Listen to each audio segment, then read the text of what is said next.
UFC Fight Night Kape versus Almabayev happens this weekend, and I'm going to be doing a prediction for every single fight on the card, as well as breaking down the fight to the best of my ability. Some of these guys I've never even fucking heard of because it is an Apex event, and half the guys are just randomly generated fighters. Like, you know, you go into like UFC fucking 5 and you randomly generate a fighter. They're half the people on an Apex event. I'm not even lying. However, we're going to be looking at we're going to be basically breaking down and predicting the entire card. Let me know what you think of my predictions. If you do go on to enjoy the video, just leave a like, please, and also consider subscribing. I'm in a deficit at the moment. Moving on, starting off with the early prelim opener, DeRosa versus Caroline. I'm going to flip a coin for this one. Now, I've never done this before. And I considered not doing this again because I want to maintain my credibility of a very good prediction rate. However, this is effectively a coin flip of a fight anyway. I'm picking heads or tails. We're picking Caroline to win.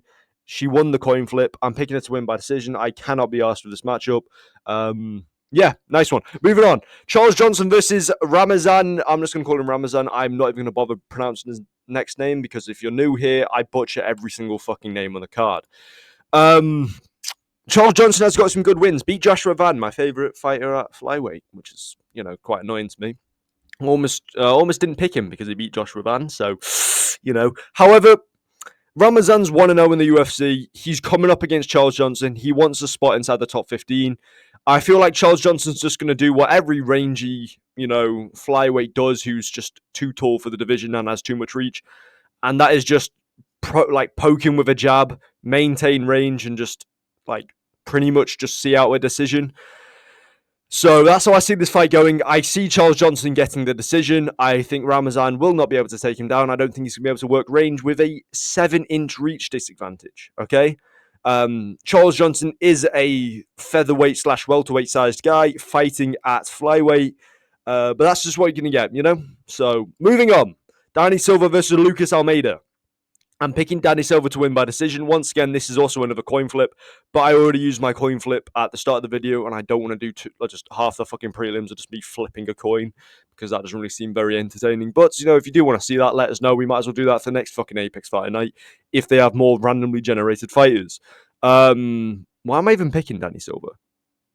I'm picking Danny Silva because he's younger, and also because Almeida has shown he can lose in the UFC. Well, Silva's just more of a prospect, So I feel like age is behind him and he might have more energy going to the third round. That's my reasoning for that one. Gotta love the breakdowns here on this channel. Next up, Andrew Lee versus JG Adrich. This is I think this has been moved before the Silva versus Almeida fight, but we're just going to break it down now. I'm not picking Andrea Lee to win. She is 2-8 in her last 10. If you're losing 8 fights in your last 10, you do not deserve to be in the UFC. I don't know why you're still here. She's on a 5-fight losing streak. I believe it's going to be 6 after this one.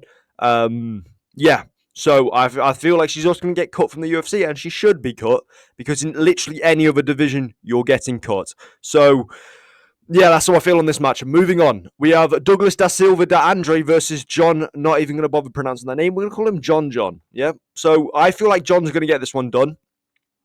Am I picking John? Yes, I am. Why do I think he does have a good reach advantage? They are both coming off of losses, though. I must say that. Why am I picking him to? Oh, yeah, he's also not 40 years of age. So I'm picking John to win. Moving on. We have Ramos versus, I think, Mauricio. Mauricio sounds right. We're going to call him Mauricio. I'm going to pick Mauricio to win by KO. Now, where are we going? Mauricio's on a hell of a win streak, to be fair to him. Ramos seems very inconsistent in his performances. So we're going to give it to Mauricio. We're going to give him the benefit of the doubt. It says round 1 KO. I believe I've gone for a round 2 KO officially. So we're going to go for a round 2 KO for Mauricio. Moving on. Danny Barlow versus Sam Patterson. We're actually going to break down a fight. What do you know? The UFC are putting 2 prospects against each other. I'm going to pick Barlow to win by knockout. Strictly because I just like him more. I know I said I'll break down this fight, but I'm not going to. Plus, look at Sam Patterson's chin, bro. He doesn't look like the type of guy who can take a beating. Obviously, I've said this before about fighters, then I've gone on to have a 3-round war and prove me wrong completely. But I'm going to pick Danny Barlow to win by round 1 KO. I don't trust the chin of Sam Patterson. That's just my thoughts on the fight. Obviously, Sam Patterson can just take him down and fucking ragdoll him for 3 rounds, and I look like a moron. And Danny Barlow gets fraud checked, in which I don't really know what to say in that situation. But other than to let's move on to the next fight. Amir versus William Gomes. Gomez. Right. 2 prospects. Gomez is just outside of the rankings or at the rank spaces. He probably, if he wins this one, he'll get a ranked fighter. Amir or Amil, I'm not quite sure how to pronounce his name. Once again, you're not coming here to listen to my pronunciations. Hopefully, Chelsea, Armin Sakarian. Anyway, Amir's undefeated prospect as well, coming in from LFA. He has had 2 fights in the UFC as well, both KOs. To be fair to him. In terms of a stand-up fight, I think Gomez will get the better of Amir in terms of like strikes on the feet, significant strikes. I just think he's better. We're going to go for a decision. I think he's going to outpoint him. But there could also be a knockout in this fight as well. So, interesting one to watch. Moving on, we have Mario Pinto, fucking hell. Mario Pinto versus Austin Lane. I'm going with a... bro, I know I'm saying his name wrong. Like I've heard it somewhere, and I know I've said it before, and I know I'm saying it wrong. I'm going with a round 1 KO. Austin Lane is another bomb heavyweight. Petrino, is it? It's not Petrino. Yeah, no, it's not. Okay, right. Pinto, right. He is a very good. He's not a very good heavyweight, but he's definitely better than half the fucking fat blobs in the heavyweight division. I'm going with a round 1 KO. Pretty much. The banker on the card, if I'm going to bet on anything happening, it's Mario Pinto beating up Austin Lane and knocking him out in the first round, okay? Next up, we've got Ribovic versus Nashrat Hakparast. Brother, what the fuck are these names?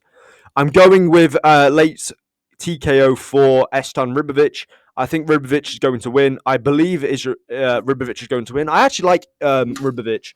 His fight against Zell Huber was very good. Zell Huber was doing some shit against him.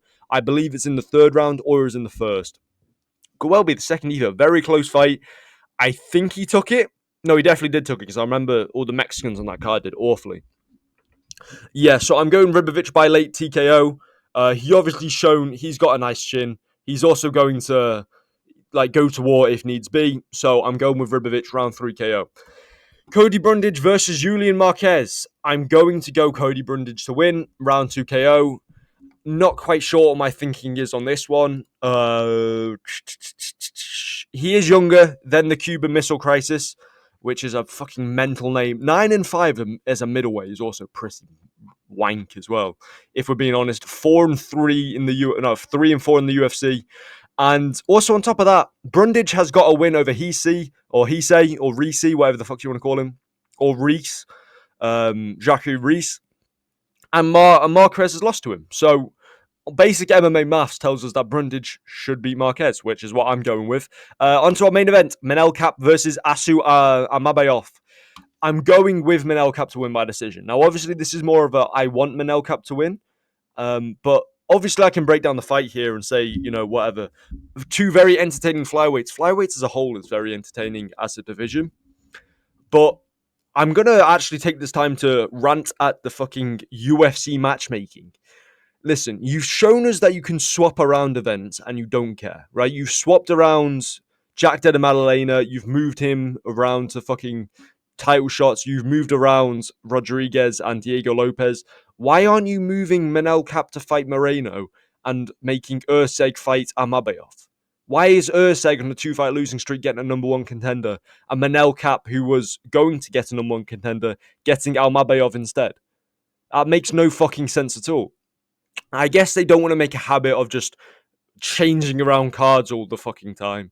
But all I'm saying is that would make more sense than giving Urseg a massive step up and giving Almabayev Manel Kape. It doesn't really make any sense. We want Manel Kape in a title picture. We don't want fucking Urseg to go up and fight. Okay, Pantoja, has Pantoja fought Manel Kape? I think he fought him in his debut. So that's a closer fight than doing Moreno Pantoja and then doing or Urseg Pantoja because they fought him recently.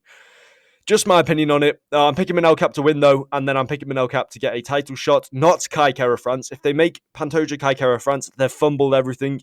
They're like, we can say, oh, no, the flyweight division's dead. The flyweight division's dead because they're fumbling everything. You do Pantoja Marab. You know what I mean?